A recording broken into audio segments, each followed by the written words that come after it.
एक बार की बात है, सानू पंत किसी काम से शहर गया था। शहर से वापस आते वक्त काफी शाम हो गई थी। सूरज भी ढल चुका था। तभी सानू पंत को रास्ते में कुछ चमकता हुआ नजर आया। अरे ये क्या पड़ा है, बड़ा चमकदार है। अरे ये तो कंघी है, पर ये इतनी चमक क्यों रही है? सानू पंत सोच में पड़ जाता है, फिर हिम्मत करके उस कंघी को उठाता है। अरे वाह सानू, तेरी तो निकल पड़ी। ये तो सोने की कंघी है। वाह वाह, लॉटरी निकल गई। आज तो पता नहीं किसकी किस्मत फूटी होगी जो इस कंघी को यहाँ गिर गया। सानू पंत खुशी से फूले नहीं समाता और उस कंघी को उठा के अपने घर ले जाता है। वो जादुई कंघी थी।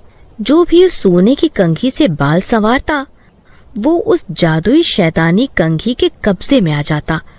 जादुई शैतानी कंघी एक जानी मानी चुड़ैल की थी, जो लोगों को फंसाने के लिए उस सोने की कंघी को रास्ते में छोड़ देती।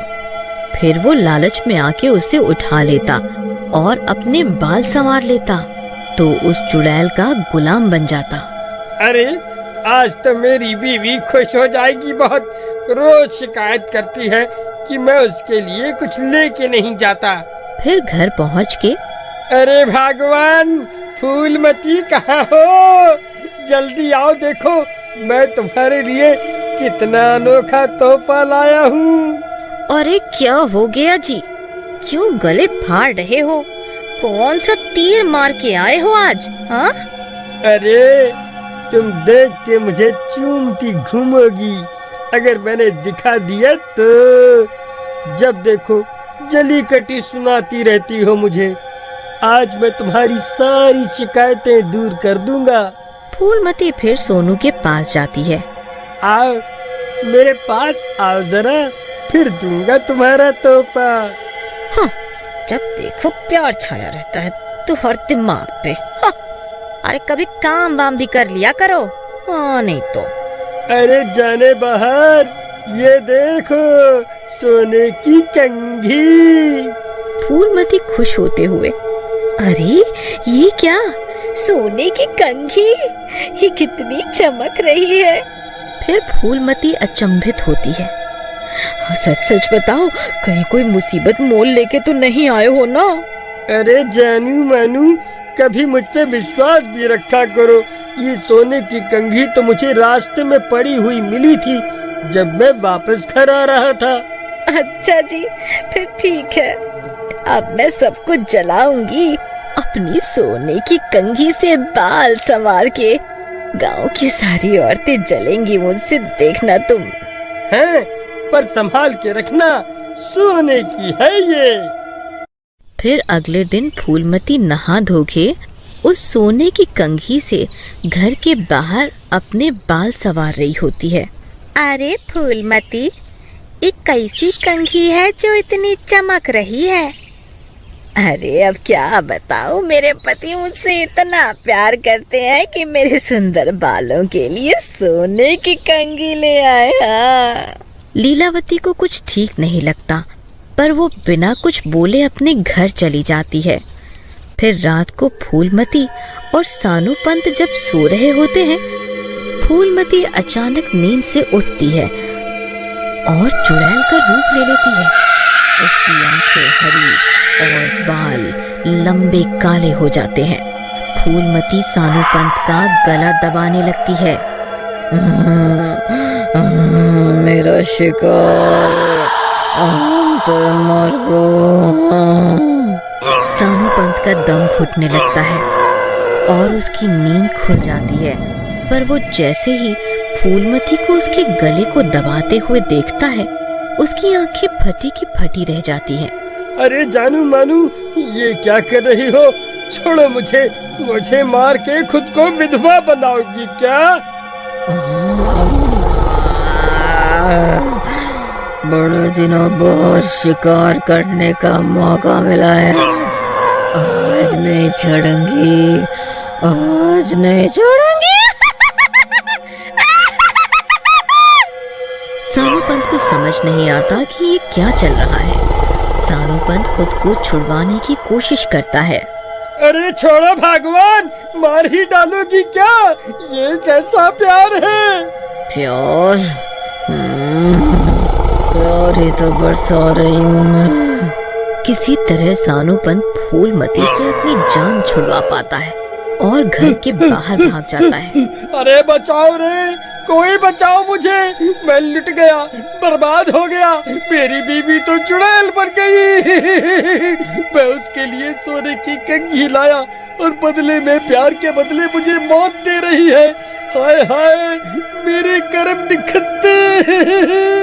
सानू पंत का रोना धोना सुन के गांव वाले इकट्ठे हो जाते हैं। तभी फूलमती बाहर आती है और सानू पंत के पीछे भागने लगती है, उसे मारने के लिए। जैसे ही वो सानू पंत पे हमला करती है, उसकी आंखों के आगे उसका मंगलसूत्र आ जाता है। मंगलसूत्र देखने के कुछ समय के लिए कंगुडाइल का असर गायब हो जाता है। अरे, ये मैं इतनी रात को बाहर क्या कर रही हूँ? और आप इतना कांप क्यों रहे हो जी? इतने डरे हुए क्यों हो आप? सानू पंत थम जाता है और बोलता है, तुम तो मेरा गला दबा के मुझे मार ही देती आज, अगर मैं बच के बाहर नहीं आता तो। तभी वहाँ खड़ी लीलावती ये सब देख के समझने की कोशिश करती है। उसे समझ आ जाता है कि भूतिया साया सिर्फ मंगलसूत्र की पवित्र शक्ति की वजह से गायब हो गया है, पर किसी भी वक्त वो चुड़ैली साया फूलमती पे हावी हो जाएगा। लीलावती भाग के सानू पंत के पास जाती है। सानू पंत भैया, आप फूलमती के गले पे पड़ा मंगलसूत्र उसकी आंखों के सामने ही रखो, मैं अभी आती हूँ। फिर लीलावती भाग के फूलमती के घर में जाती है और वो सोने की कंघी लेके आती है। इधर गलती से सानू पंत के हाथ से मंगलसूत्र छूट जाता है और कंघी वाली चुड़ैल फिर से फूलमती पे हावी हो जाती है। तुझे क्या लगा बच जाएगा मेरे से? ना मुन्ने ना, तेरे जैसे लालचियों की तलाश होती है मुझे। फिर एकाएक फूलमती की नजर लीलावती के हाथ पे पड़ती है। फूलमती गुस्से में, ए औरत, मेरी सोने की कंघी छोड़ दे, वरना तू भी मेरे तहलके से बच नहीं पाएगी। भला चाहती है तो मेरी सोने की कंघी से दूर रहे। फूलमती को भयंकर रूप में देखकर सभी गांव वालों के हाथ पैर थर थर कांपने लगते हैं। ए चुड़ैल, तू क्यों इसके पीछे पड़ी है? क्या चाहती है तू? फूलमती का शरीर छोड़ दे। अब तू मुझे बताएगी कि मैं क्या करूं? तेरी इतनी हिम्मत? ये लालची इंसान सोने की कंघी देख के ललचा गया और उठा के घर ले आया। अब इसकी बीवी मेरी गुलाम बन गई।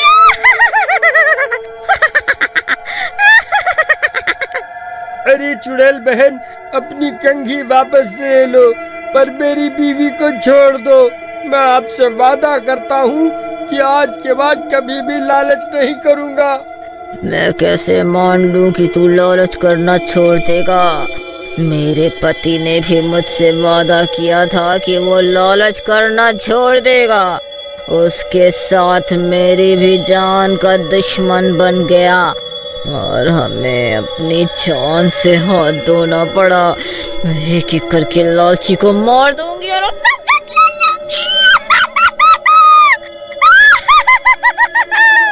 बहुत दुखद बात है। मैं आपसे वादा करता हूँ कि कभी लालच नहीं करूँगा और बाकी सबको भी आपका संदेश पहुँचाऊंगा।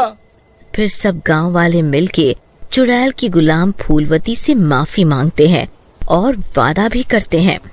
अरे तुम अपनी कंघी ले लो और फूलमती का शरीर छोड़कर चले जाओ। सानू पंत और गांव वालों की बातों में सच्चाई देखकर वो चुड़ैल अपनी सोने की कंघी ले लेती है। सबको एक सबक देते हुए फूलमती को मुक्त कर देती है और रात के अंधेरे में कहीं छूमंतर हो जाती है।